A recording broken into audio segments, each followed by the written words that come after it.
ধান থেকে চাল, চালে মরছে ধান। চাল কলের রাসায়নিক মেশা বর্জ্য সরাসরি মিশছে ধান জমিতে। হুগলি, বর্ধমানে 150-র বেশি চাল কল কাটছে ধানের প্রাণ। দেখুন।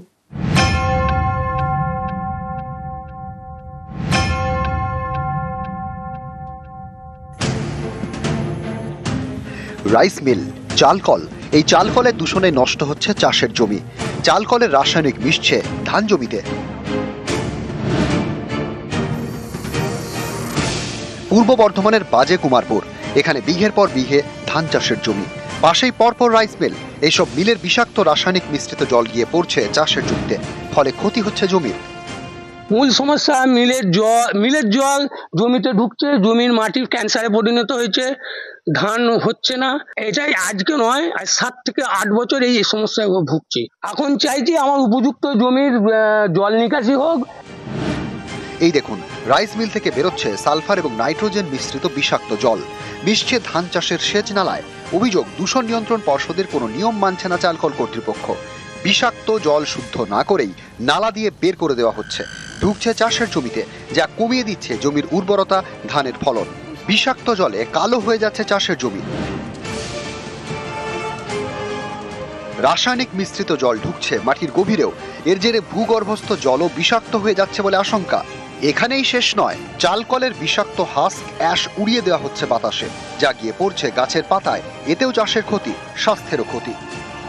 গ্রামের মানুষ পাশের জ্বালায় অতিষ্ঠ, তারা চলাহাঁটা করতে পারছে না। চলাহাঁটা করতে গেলে, এই রাস্তা দিয়ে যাতায়াত করতে গেলে লোকের চোখে সে অন্ধ হয়ে যাওয়ার জোগাড়। বহন করার জন্য যে খরচটা হবে, সেই খরচটা বাঁচানোর জন্য তারা টোটাল সন্ধ্যের পর থেকে অ্যাশগুলোকে টোটাল ওই মেশিনের সাহায্যে চিমনির মাধ্যমে উড়িয়ে দিচ্ছে। সড়কের দুধারে অন্তত 20 থেকে 30টা পার বয়েল রাইস মিল চলছে।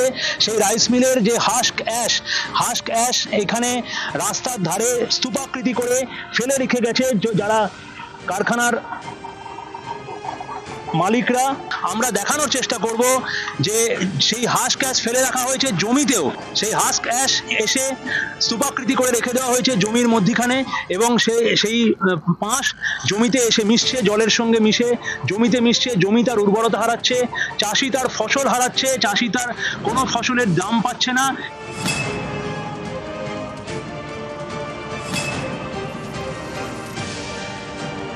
একই ছবি হুগলিতে।